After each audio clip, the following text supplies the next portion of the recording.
Assalamualaikum warahmatullahi wabarakatuh. Selamat pagi, salam sejahtera bagi kita semuanya. Perkenalkan, saya Eko Haryadi SPDMkom menyampaikan materi matematika diskrit dengan topik materi adalah logika dan penalaran. Logika dan penalaran. Apa yang dimaksud dengan logika? Perhatikan argumen di bawah ini. Jika Anda mahasiswa informatika, maka Anda tidak sulit belajar bahasa pemrograman. Jika Anda tidak suka begadang, maka Anda bukan mahasiswa informatika. Tetapi Anda sulit belajar bahasa pemrograman, dan Anda tidak suka bergadang. Jadi, Anda bukan mahasiswa informatika. Apakah kesimpulan dari argumen di atas valid? Alat bantu untuk memahami sebuah argumen adalah menggunakan logika.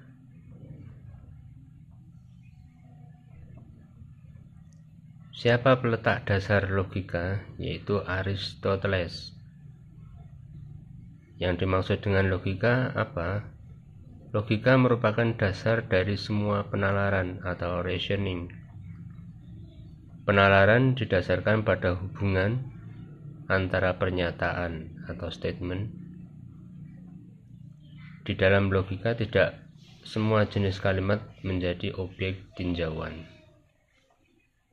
Hal ini berbeda dengan apa yang dimaksud dengan proposisi, yang merupakan pernyataan atau kalimat deklaratif yang bernilai benar atau salah, tetapi tidak keduanya.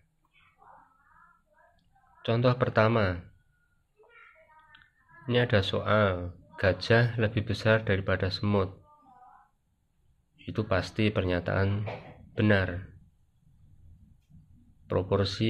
Proposisinya juga benar, dan nilai kebenaran dari proporsi ini juga benar. Contoh kedua, 321 itu lebih kecil dari 123. Pernyataannya itu benar atau iya pernyataan. Proposisinya juga iya. Namun kebenaran dari proporsi ini salah. Mengapa? Karena 321 itu lebih besar dari 123. Ada contoh ketiga. Y lebih besar daripada 7. Apakah ini sebuah pernyataan? Ya. Apakah ini proposisi? Tidak. Karena nilai kebenaran dari pernyataan tersebut bergantung pada nilai Y. Tapi nilainya belum ditentukan. Jika Y-nya kita isi angka 8, 9, 10 ke atas, maka itu benar karena 8, 9, 10 adalah lebih besar daripada 7.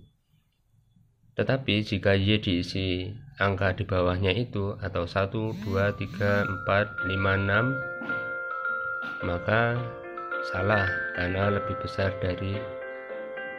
karena angka tersebut lebih kecil dibandingkan 7. Jadi pernyataan jenis ini kita sebut sebagai fungsi proposisi atau kalimat terbuka. Contoh keempat, permainan. Tolong untuk tidak tidur selama belajar komputer. Apakah ini sebuah pernyataan? Tidak. Apakah ini sebuah proposisi? Tidak. Karena apa? Ini adalah sebuah permintaan. dengan kalimat tolong di depannya berarti meminta seseorang untuk tidak tidur selama belajar komputer. Hanya pernyataanlah yang bisa menjadi proposisi. Contoh kelima, ada soal X lebih kecil daripada Y jika dan hanya jika Y lebih besar daripada X. Seolah-olah ini pernyataannya dibalik. Apakah pernyataan ini benar? Ya. Apakah proposisi? Ya. Apakah nilai kebenaran dari proposisi ini juga benar? Ya, benar. Karena apa? X lebih kecil daripada Y itu dibalik Y pasti lebih besar daripada X. Karena nilai kebenarannya tidak bergantung, hanya spesifikasi X maupun Y. Sebuah pernyataan di bawah ini adalah proposisi. Ini ada sebuah contoh. Jika angka 15 adalah bilangan ganjil, ya ini pasti benar. Ada lagi contoh, 4 ditambah 1 sama dengan 5. Ada lagi 8 lebih besar atau sama dengan akar kuadrat dari 8 plus 8. Untuk sembarang bilangan bulat, N lebih besar daripada sama dengan 0, maka 2N adalah bilangan genap. Ya, kita umpamakan N-nya diisi 1, berarti kan 1 dikali 2 sama dengan 2, itu pasti lebih besar daripada 0. Kalau N-nya dikasih angka 0, 2 kali 0 sama dengan 0. Kalau N-nya diisi 2, 2 kali 2, 4, berarti itu lebih besar daripada 0.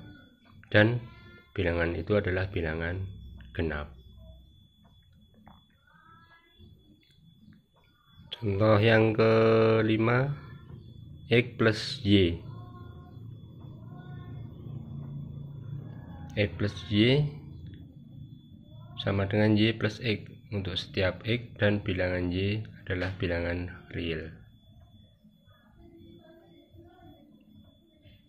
Semua pernyataan di bawah ini bukan proposisi. Istilahnya sebuah pernyataan yang membutuhkan jawaban. Jam berapa kereta api Argo Bromo tiba di Gambir? Ini kan pertanyaan yang belum bisa dijawab kepastiannya.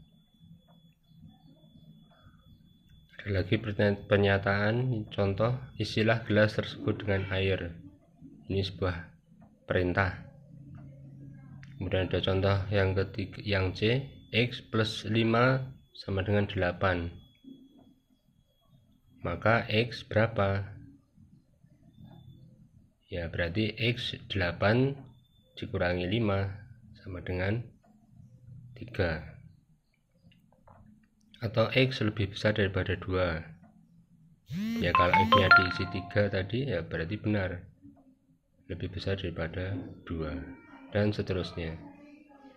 Jadi kesimpulannya, proposisi adalah sebuah kalimat berita.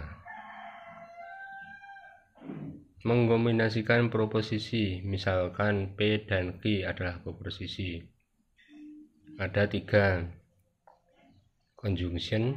konjungsi atau conjunction. P dan Q notasinya seperti tertera di depan layar ini. Atau disjunction P atau Q notasinya P seperti V dan Q. Jadi hanya kebalikan dari conjunction. Kemudian lingkaran atau negation, ingkaran ya, bukan lingkaran tapi ingkaran atau negation dari P titik 2 tidak P.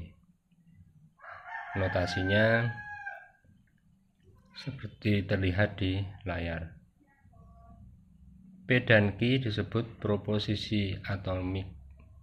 Kombinasi P dengan Q menghasilkan proposisi majemuk atau compound proposition.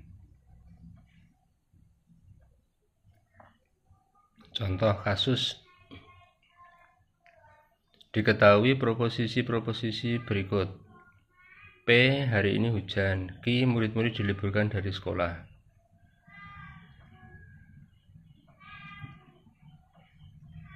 Maka P dan Q atau conjunction, ini ya, konjungsi P dan Q, hari ini hujan dan murid-murid diliburkan dari sekolah.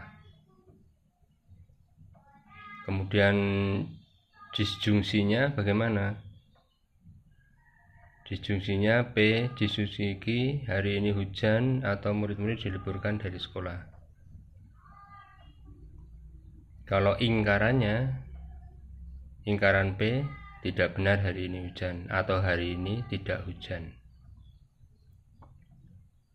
Begitu seterusnya. Ini ada contoh keempat. Bagaimana pernyataan proposisi berikut. Ini ada soal, nyatakan dalam bentuk simbolik. Ya, ini ada pernyataan P, pemuda itu tinggi, Q-nya pemuda itu tampan. Nyatakan dalam bentuk simboliknya. Bagaimana simbolik pemuda itu tinggi dan tampan? Kemudian pemuda itu tinggi tapi tidak tampan. Pemuda itu tidak tinggi maupun tampan. Tidak benar bahwa pemuda itu pendek atau tidak tampan. Pemuda itu tinggi atau pendek dan tampan. Tidak benar bahwa pemuda itu pendek maupun tampan. Ini soal. Jawabannya sebagai berikut. Oke, ini penyelesaiannya. Selanjutnya, kita misalkan P17 adalah bilangan prima, itu benar. Q bilangan prima selalu ganjil, itu salah. Maka P, tadi ada pernyataan kalau notasinya conjunction ya, konjungsi.